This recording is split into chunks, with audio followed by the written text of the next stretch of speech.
Dá até desânimo de ver a tabela do campeonato de futebol estadual. Aqui, meu time não faz ponto. Tá lá atrás na tabela. Aliás, você sabe como funciona essa tabela? Num campeonato, a partir de tabela de classificação, acaba se classificando os 2 melhores de cada chave. Então, são aqueles que mais pontos somam durante a competição. Uma vitória vale 3 pontos. Um empate, 1 ponto. Derrota, ponto nenhum. Então, pontos, número de jogos, depois o número de vitórias, e aí esse é normalmente o primeiro critério de desempate. Depois o empate e derrota, para você aferir a somatória dos pontos, e aí gol pró, que também é outro critério de desempate, quando há empate no número de pontos, no número de vitórias, aí você vê quem mais fez gols e menos gols sofreu para apurar o saldo. As tabelas de campeonato de futebol são tabelas que representam bem uma matriz. Se olharmos os times de futebol, cada equipe estarão alocados nas linhas. E os pontos, números de jogos, saldo de gols, empates, são as colunas. Essa disposição representa perfeitamente uma matriz. E o que é uma matriz? Uma matriz é um quadro retangular que a gente coloca dados, que podem ser palavras, mas só nos interessam as matrizes numéricas. É como uma planilha de computador que os contadores, as pessoas que mexem com a administração utilizam. Não tem jeito mesmo. Meu time está numa situação muito difícil nesse campeonato. Afinal, a matemática não mente. Mas como será que funciona uma matriz? Um exemplo que a gente pode dar em relação às matrizes é um armário. Imaginemos um armário com 3 prateleiras representando as linhas e 2 divisórias representando as colunas. Nesse caso, eu posso ter um lençol, por exemplo, na primeira linha e na primeira coluna. Posso ter também uma toalha na segunda linha e na segunda coluna. Ou mesmo um cobertor na terceira linha e primeira coluna. Essa é uma forma de representar os elementos dentro de uma matriz. Na matemática, as matrizes são representadas entre parênteses ou colchetes. E cada valor, chamado de elemento da matriz, está disposto em linhas e colunas. Uma matriz A é representada pelas suas coordenadas A e J. A e J é o elemento dentro da matriz. I minúsculo representa a linha em que está esse elemento. E o J minúsculo representa em que coluna estará esse elemento. Por exemplo, vamos considerar essa matriz A do tipo 2 por 3, ou seja, 2 linhas e 3 colunas. Podemos verificar que o elemento X é o A11, ou seja, esse elemento X está na primeira linha e primeira coluna da matriz. Podemos também localizar o elemento A22, que é o menos 7. Ele está na segunda linha dessa matriz e segunda coluna. E, por fim, eu posso localizar também o elemento A13, que é o número 3, que está na primeira linha e terceira coluna. O sistema de coordenadas de uma matriz pode até parecer complicado, mas quem já jogou Batalha Naval vai ver que é a mesma coisa. Nesse jogo, a gente primeiro tem que posicionar toda a esquadra naval em um gráfico de linhas e colunas sem o oponente ver. Quando o jogo começa, cada um dá uma coordenada. A15. E se pegar uma parte de um navio, fica fácil afundar 1 a 1. D3. Quem afundar a esquadra inimiga primeiro, ganha. Eu adoro batalha naval, mas gosto mais ainda de futebol. Voltando à tabela do campeonato de futebol, vamos verificar agora como esses elementos estão dispostos dentro desta matriz. Os times de futebol estão dispostos nas linhas. Pontos, jogos, vitórias, empates, derrotas e assim sucessivamente estão dispostos em colunas. O time do Bragantino, por exemplo, ele está na quarta linha. Se eu quero verificar quantos jogos ele já realizou, basta verificar a quarta linha com a segunda coluna. Posso verificar que ele tem aqui 15 jogos. Um outro tipo de análise que a gente pode fazer aqui em relação a essa matriz é verificar qual é o time que fez mais gols. Então eu vou aqui na sexta coluna e procuro o maior elemento que está disposto nessa matriz. É o 29. Verificando a posição do elemento, eu vou agora na linha correspondente a esse elemento e verifico que foi o Rio Claro, que marcou mais gols nesse campeonato. As matrizes podem ser de vários tipos, dependendo da quantidade de linhas e colunas. Existem vários tipos de matrizes.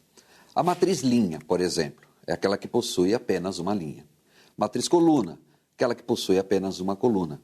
A matriz quadrada, o número de linhas, nesse caso, vai ser igual ao número de colunas. Matriz do tipo 2x2, 3x3, 4x4. E existe também a matriz nula, onde seus elementos valem zero. Pois é, além da tabela do campeonato, as planilhas e as tabelas numéricas também são muito usadas em situações do nosso dia a dia. Para organizar números, entrada e saída de mercadorias, controle de estoque, conversão de valores, tabelas de preços e muitas outras aplicações. Eu trabalho mais na parte do escritório, fazendo a parte de controle de estoque, dos funcionários, a parte da produção dos bolos. Nós coletamos todos os dados, o quanto que tem de cada insumo, colocamos no programa e ele gera uma planilha composta de matrizes, onde nós cruzamos os dados das colunas com as linhas. E nessa intersecção, cada célula ela vai nos fornecer uma informação que vai ser útil para administrar a empresa. As planilhas eletrônicas são matrizes que vieram para auxiliar nas empresas, como, por exemplo, controle de estoque, controle de produção, controle salarial de funcionários. Colocar números em uma tabela é uma coisa muito comum, mas com as matrizes podemos fazer muito mais. Podemos, por exemplo, trabalhar com duas matrizes. É possível somar matrizes, né? E tem algumas características parecidas com a soma de números. Mas, por exemplo, números a gente pode comparar. Eu posso dizer que um número é maior do que o outro. Eu posso dizer que fulano é mais alto que o ciclano. Mas não posso nunca dizer que uma matriz é maior que a outra. Eu só posso dizer que ela é diferente, tá? Ou que ela é igual. Duas matrizes serão iguais quando elas são do mesmo tipo e se seus elementos também são iguais. Por exemplo, duas matrizes do tipo 1x3. Se seus elementos são iguais, elas serão iguais. Uma matriz do tipo 2x2. Se seus elementos são iguais, também posso dizer que elas serão iguais. Outra operação que podemos fazer com as matrizes é a adição. Para somar duas ou mais matrizes, é necessário perceber que elas devem ser do mesmo tipo. E vou proceder da seguinte forma. Pego o primeiro elemento disposto da primeira linha e primeira coluna da matriz A e vou somar com o primeiro elemento da primeira linha e primeira coluna da matriz B. Ou seja, eu tenho que somar os elementos da matriz A da matriz B dispostas na mesma localidade, na mesma posição. A adição de matrizes pode ajudar na administração de dados de produção, por exemplo.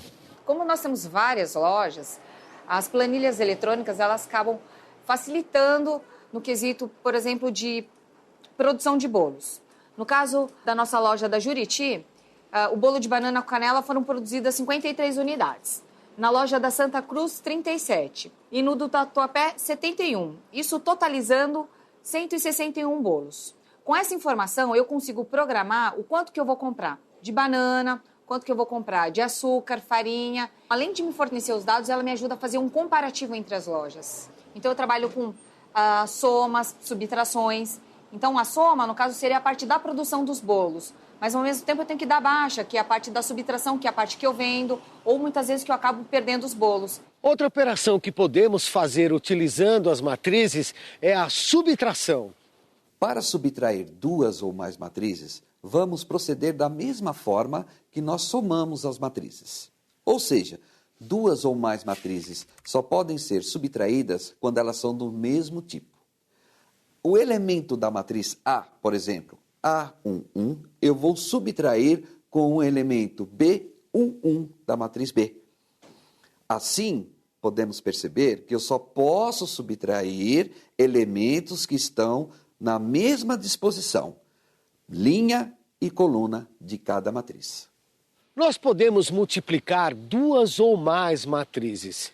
E essa operação é muito útil na contagem dos pontos dos times que disputam um campeonato de futebol. Para multiplicar duas matrizes, a situação é mais complexa. Elas não precisam necessariamente ser do mesmo tipo. Mas o número de colunas da matriz A precisa ser igual ao número de linhas da matriz B. Para saber quantos pontos cada equipe somou na tabela do campeonato de futebol, a gente usa a multiplicação de matrizes. Vamos imaginar que os dados referentes a vitórias, empates e derrotas de 3 equipes formam a matriz A. E os pontos dados para os mesmos critérios formam a matriz B. Daí a gente pega cada elemento da primeira linha da matriz A e multiplica com cada elemento da matriz B, somando cada produto obtido. Depois, é só repetir a mesma operação nas outras linhas da matriz A. O resultado é a matriz C, que representa o saldo de pontos de cada equipe. Bom, agora que todo mundo já sabe até operar matrizes, eu posso ir para casa sossegado. E ninguém mais vai poder reclamar da tabela do campeonato de futebol. A culpa não é da matemática, é daqueles pernas de pau lá do meu time, é ou não é? É isso aí, pessoal. Valeu!